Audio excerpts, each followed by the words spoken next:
Ah, la France, pays de la gastronomie, pays du fromage, mais aussi pays de la voiture. Bah oui, c'est sûr que quand on vous parle de voiture, vous allez plus nous dire l'Allemagne, l'Italie ou même le Japon.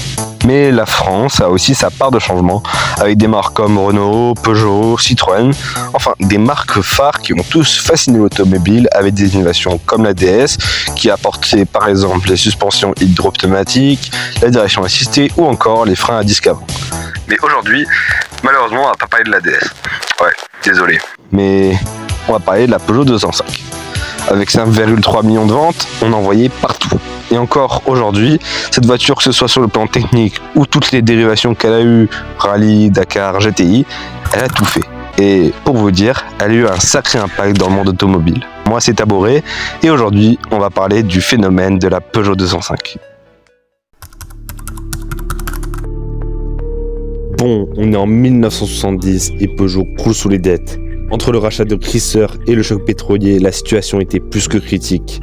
Ils ont même été contraints de demander de l'aide au gouvernement pour stabiliser leurs dettes. Mais ils voient enfin le bout du tunnel. Peugeot est rétabli et ils devaient maintenant revenir en force. Le plan était simple. Il leur fallait une voiture qui serait pratique, fiable et accessible. Alors nous y voilà. Le centre style de chez Peugeot, dirigé par Gérard Walter, se chargera alors de la conception de la voiture. Et le carrossier Pininfarina lui travaillera sur la version cabriolet. Ce qui fait que nous avons notre 205 ? Non, pas vraiment. Revenons en 1977, 5 ans avant la production officielle. Le projet M24 est présenté, un design innovant, une voiture pratique.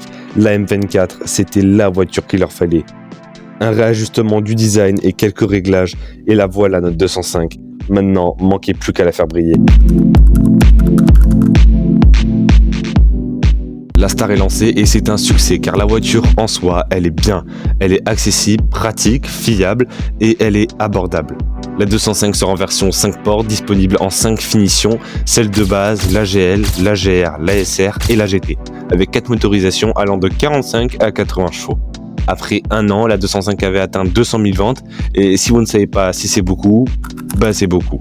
Pour comprendre, il faut se dire que notre Peugeot, elle arrive sur un marché où des modèles comme la Golf ou la R5 sont déjà bien ancrés. Et arriver avec un modèle avec un tout nouveau design, c'est un pari risqué, mais ils ont réussi.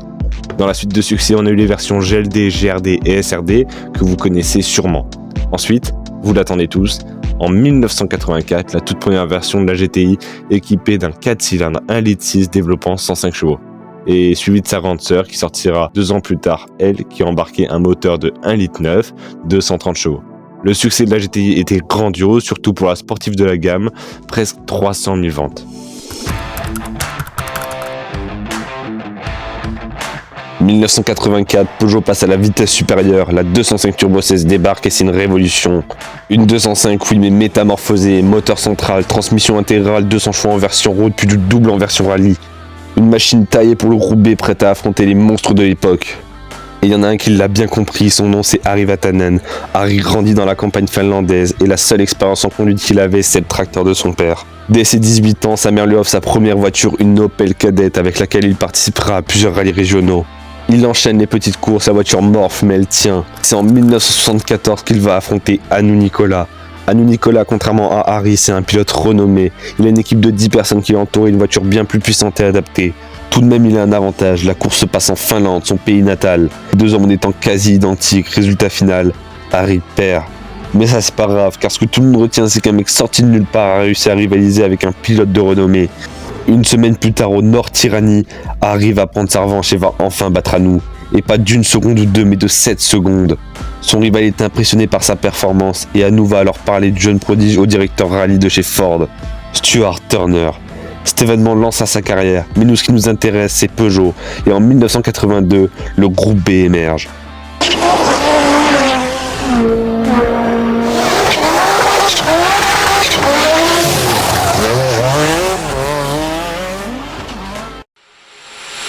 Et Peugeot, eux, ils ont besoin d'un prodige pour leur T16. Et Jean-Claude, le boss du sport de chez Peugeot, devinez, c'est aussi l'ami d'Harry. Et sans surprise, lui, il va la dompter cette T16, et pas qu'un peu. Il fait danser la voiture, à tel point que dès sa première spéciale, Harry finit sur le podium de Sanremo en 1984. Premier rallye, première victoire, Harry ne compte pas s'arrêter là. Peugeot attaque encore plus fort. En 1986, le groupe B ferme, suite à sa dangerosité envers le public et envers les conducteurs eux-mêmes. La T16 est maintenant hors course, Peugeot ne sait plus quoi en faire. Mais un an après, en 1987, Peugeot décide de s'attaquer à l'emblématique course Paris-Dakar. Une course dans le désert à la fois éprouvante pour les voitures et pour les pilotes. Pour un tel défi, il leur fallait un pilote et une voiture d'exception. La T16 Grande Raid sort donc de l'ombre et Jean Todt mit Harry dans le coup. La course était éprouvante, mais il finit par décrocher la victoire. Vatanen a littéralement écrasé la concurrence. Personne ne pouvait rivaliser. En 1986, la 205 continue de rafler tout. Victoire en rallye, nouveau modèle, nouvelle série spéciale, les ventes explosent. Et là où personne ne s'y attendait en 1990, Peugeot nous sort une 205 électrique. Une folie? Oui, mais une idée de génie pour l'époque. Sous le capot, un moteur électrique de 9 kW, alimenté par 12 batteries de 6 volts cachées sous le siège arrière. Autonomie? 140 km en ville et une vitesse de pointe de 100 km/h pour 12 chevaux. Pas de quoi faire la course avec une GTI, mais un concept en avance sur son temps. Peugeot en fabrique une trentaine, utilisée par EDF et La Poste pour tester l'électrique en conditions réelles. Elle se recharge sur une simple prise, une vraie pionnière de l'électrique. Enfin, bref, la 205, elle a tout fait. Elle a cartonné, que ce soit en ville ou au rallye, elle s'est vendue par millions, elle est passée dans des films, des pubs, elle a roulé en France, en Afrique, dans les dom-toms. Tu pouvais l'acheter pour aller travailler, pour aller chercher tes gosses ou pour taper des chronos. Et même aujourd'hui, il y en a encore sur nos routes. C'est une voiture qui a marqué l'histoire. Enfin voilà, c'était la 205. Alors voilà, c'est tout pour aujourd'hui. J'espère que la vidéo t'aura plu. Elle est peut-être incomplète, mais pour une première vidéo, on a fait de notre mieux. N'hésite pas à donner ton avis, ça nous aide vraiment beaucoup. Alors merci à toi d'avoir regardé la vidéo et je te dis à la prochaine. Ciao!